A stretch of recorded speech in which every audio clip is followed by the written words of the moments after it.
Bonjour, nouvel épisode du World Tour Watching Challenge et aujourd'hui on va en Irlande. Et étant donné le jour de la Saint-Patrick, autant vous dire que ce pays me colle quand même pas mal au basque. Et je ne vais pas me plaindre parce que les Celtes c'est cool et puis en plus l'Irlande a engendré quand même des acteurs qui sont assez fabuleux comme Daniel Day-Lewis, Fassbender, Pierce Brosnan, Peter O'Toole et Cillian Murphy.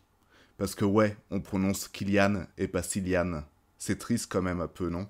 L'Irlande a aussi un putain de réalisateur en la personne de Jim Sheridan qui a réalisé Au nom du père, un film classique de chez classique qu'il faut avoir vu au moins une fois dans sa vie. Mais aujourd'hui, je vais m'éloigner un peu de mes habitudes et je vais vous proposer un film très récent, tellement récent qu'il n'est pas encore sorti en France en fait.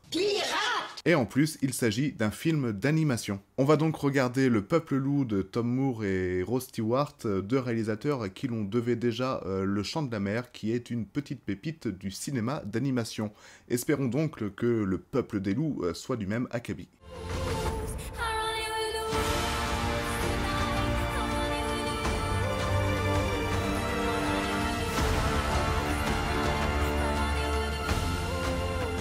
You have to leave. No way. I scared him off.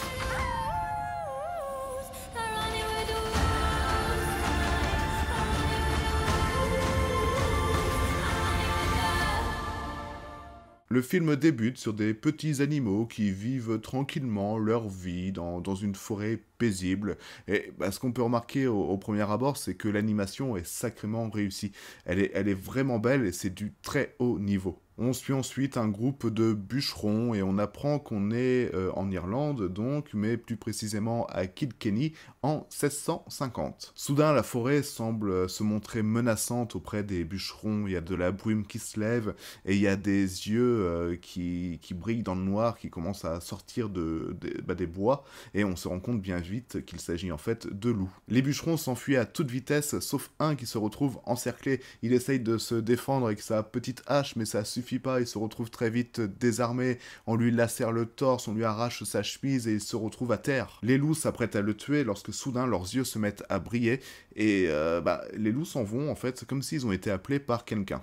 Et ce quelqu'un s'avère être en fait une femme à la chevelure immense qui porte dans ses bras une jeune enfant. La suite, je vous laisse la découvrir librement, mais sachez que ce qui prévaut dans ce film, c'est la magie. On va en effet se retrouver plongé dans un monde de mythes et de légendes, et ici on va s'intéresser particulièrement à la légende du Wolfwaker, qui est une sorte de lycanthropie où pendant leur sommeil, certaines personnes vont se transformer en loups.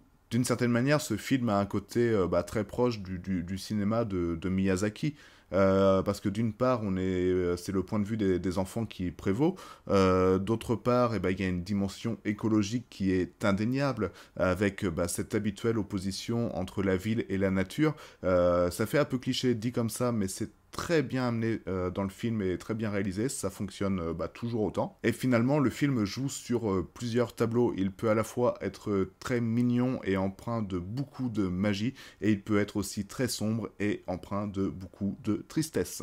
Et pour conclure, on peut dire que ce film est un véritable conte qui nous est parfaitement bien raconté et je ne peux que vous le conseiller à tout le monde, à toute la famille, à n'importe quel âge. Je pense que ce film est largement regardable. Pour faire encore plus simple, ce film s'est hissé très vite dans mon top 3 des meilleurs films d'animation de ces dernières années, en compagnie de Spider-Man New Generation et Les Enfants de la Mer, qui sont deux chefs-d'œuvre que je vous conseille vivement de regarder, tout comme du coup Le Peuple des Loups.